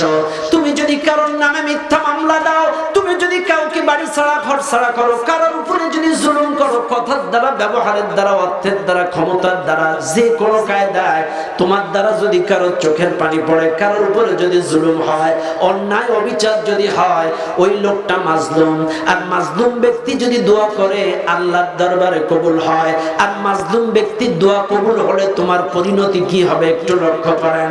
মাজলুম ব্যক্তির দোয়া যদি কবুল হয়ে যায় তোমার সন্তানাদি যা হবে সবগুলো প্রতিবন্ধী হবে। মাজলুমের দোয়া যদি কবুল হয়ে যায় তোমার শরীরে আল্লাহ ক্যান্সার ঢুকায় দেবে। মাজলুমের বদদোয়া যদি কবুল হয়ে যায় তোমার স্ত্রীটা অসুস্থ হয়ে যাবে। মাজলুমের বদদোয়া যদি কবুল হয়ে যায় তোমার শরীরে এমন রোগ বাসা বাঁধবে, না পারবে সইতে, না পারবে কইতে, ব্যবসা বাণিজ্য লস। এই জন্য বলি আল্লাহর নবী বিদায় হজ করে বুখারীর হাদিস, আল্লাহর নবী বিদায় হজ করে যখন এসেছে মসজিদুন নববীতে বসে সাহাবীদের নিয়ে কান্দে আর বলে, সাহাবারা আমি যদি তোমাদের কারোর উপরে জুলুম করি আমার উপরে জুলুম করে প্রতিশোধ নাও। আমি যদি কাউরে আঘাত করে থাকি আমারে আঘাত করে প্রতিশোধ নাও। আমি যদি কাউরে সম্পদ ফাঁকি দিয়ে থাকি আমার সম্পদ থেকে নিয়ে নাও। কারণ আমি কিয়ামতের ময়দানটাকে বড় ভয় পাই। আমি কিয়ামতের ময়দানে জুলুম মুক্ত জীবন নিয়ে উঠতে চাই। কিয়ামতের দিন আমার বিরুদ্ধে কেউ যেন কোনো জুলুমের মামলা না করে। কিয়ামতের দিন আল্লাহর দরবারে আমার বিরুদ্ধে কেউ যেন কোনো অভিযোগ না করে। এজন্য বলি আজ আসি কাল নাই, এখান থেকে বাড়িতে যাইতে পারবো কোনো গ্যারান্টি নাই। আপনার কথার দ্বারা, ব্যবহারের দ্বারা, অর্থের দ্বারা কারোর যেন চোখের পানি না পড়ে, কেউ যেন মাজলুম না হয়। কারণ মাজলুমের দোয়া কারেন্টের মতো কবুল হয়।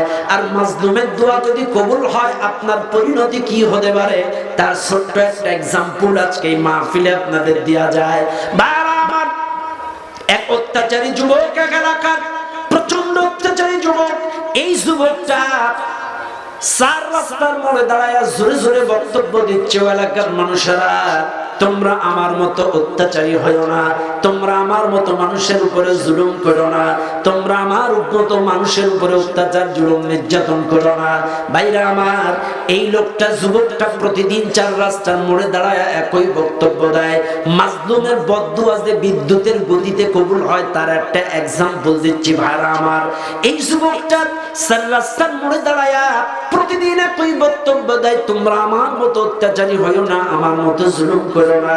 এই যুবকটা প্রতিদিন বক্তব্য 5 দিন পর পর কেউ ঠিক মতো ভ্রুক্ষেপ করে না।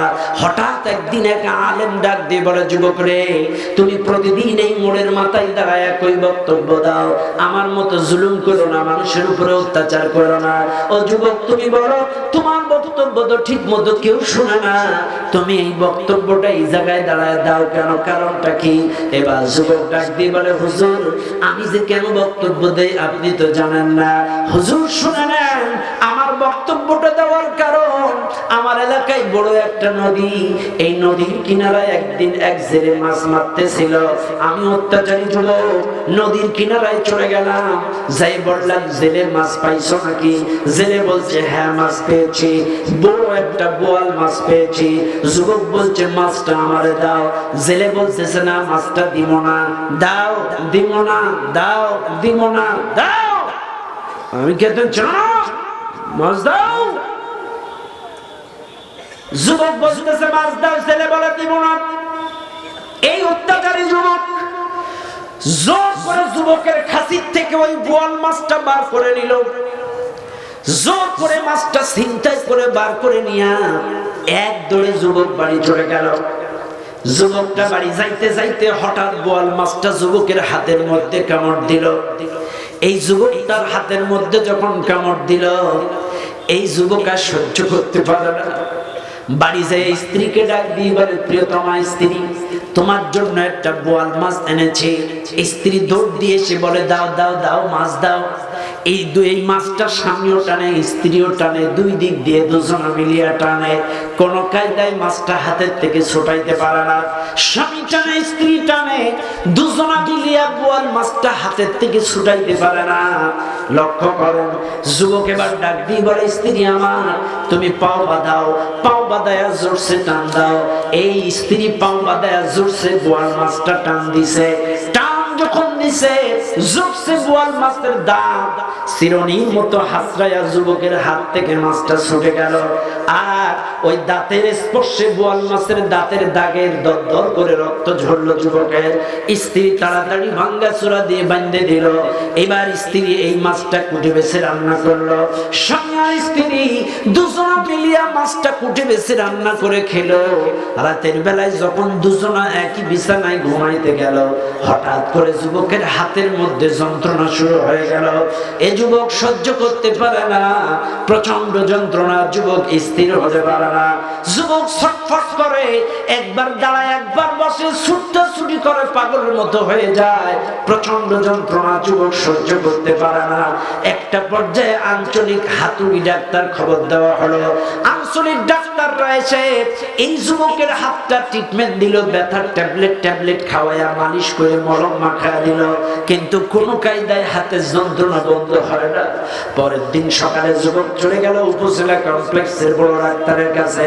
উপজেলা কমপ্লেক্সের বড় ডাক্তার হাতটা রিপোর্ট করে, রক্ত পরীক্ষা করে, এক্সরে করে, সুন্দর করে পরীক্ষা নিরীক্ষা করে ডাক দিয়ে বলে, যুবক, তোমার হাতটা পরীক্ষা নিরীক্ষা করে বুঝলাম তোমার হাতটা পচতে পচতে উপর দিকে যাচ্ছে।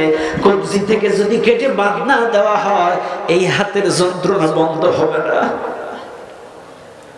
যুবক ডাক দিয়ে বলে, ডাক্তার, এই যন্ত্রণা সহ্য করতে পারি না। কেটে বাদ দিলে যদি যন্ত্রণা ভালো হয়ে যায়, তুমি আমার হাতটা কেটে বাদ দাও। ডাক্তার বলে, আমি পারবো না, তুমি বিভাগীয় কোনো বড় ডাক্তারের কাছে চলে যাও। এই যুবক বিভাগীয় ডাক্তারের কাছে চলে গেল। বিভাগীয় ডাক্তার টোটাল হাত পরীক্ষা নিরীক্ষা করে, এক্সরে করে, সুন্দর করে রিপোর্ট করালো। সুন্দর করে রিপোর্ট করায়া হাতটা দেখে শুনে বিভাগীয় ডাক্তার ডাক দিয়ে বলে, যুবক, এই হাত যদি এখনই কেটে বাদ না দেওয়া হয়, এই পছন্দটা আরো উপরের দিকে যেতে পারে। এইবার যুবক বলে, ডাক্তার, আপনি কেটে দেন, যন্ত্রণা ভালো হলেই যদি ভালো হয়ে যায়, তাহলে আপনি এই কেটে বাদ দিয়ে দেন। আমার ভাইরা, বিভাগীয় ডাক্তার হাতের কবজি থেকে হেঁটে হাতটা কেটে বাদ দিল। কিন্তু কোনো কায়দায় যন্ত্রণা বন্ধ হয় না। প্রচন্ড যন্ত্রণা, যুবক সহ্য করতে পারে না। পরের দিন আবার আসতে, ডাক্তার, আমার কবজি থেকে কেটে বাদ দিলেন, তারপরেও তো যন্ত্রণা বন্ধ হয় না, কি করবো রে ডাক্তার? ডাক্তার আবার একটু ট্রিটমেন্ট দেন, পরীক্ষা নিরীক্ষা করেন। আবার পরীক্ষা নিরীক্ষা করা হলো। আবার সুন্দর করে এক্সরে করে, রক্ত পরীক্ষা করে দেখে পছন্দটার উপর দিকে উঠে গেছে। ডাক্তার বলে, যুবক, তোমার হাতটা কোনো অবধি কেটে বাদ না দিলে এই যন্ত্রণা বন্ধ হবে না। কোনো অবধি হাতটা কেটে বাদ দিল, হাত কেটে বাদ দেওয়ার পরেও যন্ত্রণা বন্ধ হয় না। এবার মুসলিম ডাক্তার বলে, যুবক, সত্য করে বলো, আসল ঘটনাটা কি? যুবক, তুমি সত্য করে বলো, তোমার এই ভালো হাত কেন পছন্দ ধরলো? ব্যাপারটা কি, ঘটনাটা কি? আমার মনে হয় তোমার বিরুদ্ধে কারোর বদদোয়া লেগে গেছে। মুসলিম ডাক্তার যখন বলে, এ যুবক, হকুল্লাহ হকুল ইবাদ, একটা আল্লাহর হক, একটা বান্দার হক। আল্লাহর হক নামাজ, রোজা, তাসবিহ, তাহলিল, ত্রুটি বিচ্যুতি হলে তওবার মতো তওবা করলে আল্লাহ মাফ করে দেয়। কিন্তু বান্দার হক যদি কেউ নষ্ট করে, ওই বান্দা যতক্ষণ তাকে ক্ষমা না করে, আল্লাহ তাকে ক্ষমা করে না। কাজে যুবক, যদি কারোর হক নষ্ট করো, জুলুম করে থাকো, তার কাছে মাফ চাও, নাইলে আল্লাহ তোমাকে ক্ষমা করবে না। যুবক দেরি করলেন না। যুবক বলতেছে, ডাক্তার, গেল 3 দিন আগে এক জেলের কাছ থেকে এই হাত দিয়ে জোর করে একটা মাছ ছিনতাই করে নিয়েছিলাম, তাহলে হয়তো ওই জেলে আমার বিরুদ্ধে কোনো বদদোয়া করেছে। মুসলিম ডাক্তার ডাক দিয়ে বলে, যুবক, দেরি করো না রে যুবক, যাও ওই জেলের পাও ধরে মাপ চেয়ে দাও। এইবার যুবকটা চাদর গায়ে দিয়ে হাতটা ঢেকে চলে গেল নদীর কিনারায়। নদীর কিনারায় যখন চলে গেল, ওই জেলে আজকেও নদীতে মাছ মারতে মারতেছিল, ওই অত্যাচারী যুবকটা নদীর কিনারায় দেখে যুবক আগে থেকে দৌড়, এর দেখেই দৌড় মারছে যে এই জালেম আজকে আবার আমার মাছ নেবে, আজ আবার আসছে, আজ আবার আমার মাছ নেবে। ও দৌড় মারছে আগে থেকে, আগের থেকেই দৌড়। আসেন এটা জুলুম, এটা জুলুম, জুলুম করবেন না। জেলে দৌড় মারতেছে, যুবক বলতেছে জেলে দাঁড়াও দাঁড়াও দাঁড়াও দাঁড়াও, জেলে দাঁড়াও। জেলে দৌড় মারতেছে, যুবক বলতেছে দাঁড়াও জেলে দাঁড়াও, জেলে দাঁড়াও। এ জেলে, কসম লাগে তুমি দৌড়াইও না। এ জেলে, আজকে আমি তোমার মাছ নিতে আসি নাই, একটা কথা শুধু জিজ্ঞাসা, দৌড়াইও না, আমি মাছ নিব না। জেলে দাঁড়িয়ে গেল, যুবক ডাক দিয়ে বলে রে জেলে, গেল 3 দিন আগে তোমার মাছ থেকে যখন জোর করে জুলুম করে বোয়াল মাছটা ছিনতাই করে নিছিলাম, জেলে তুমি বলো ওই মুহূর্তে নদীর কিনারায় দাঁড়ায় আমার বিরুদ্ধে কোনো বদদোয়া তুমি করেছিলে নাকি? আমার বিরুদ্ধে কোনো অবজেকশন দিয়েছিলে নাকি? এই জেলে ডাক দিয়ে বলে যুবক রে, গেল 3 দিন আমি মাছ মেরেছিলাম, এই নদীতে জাল মেরেছিলাম, 3 দিন জাল মেরে একটা মাছও পাই নাই। 3 দিন পরে 4th দিনের দিন একটা বোয়াল মাছ পাইছিলাম, আর সেই বোয়াল মাছটা তুমি জোর করে আমার কাছ থেকে ছিনতাই করে নিয়ে গেছিলা।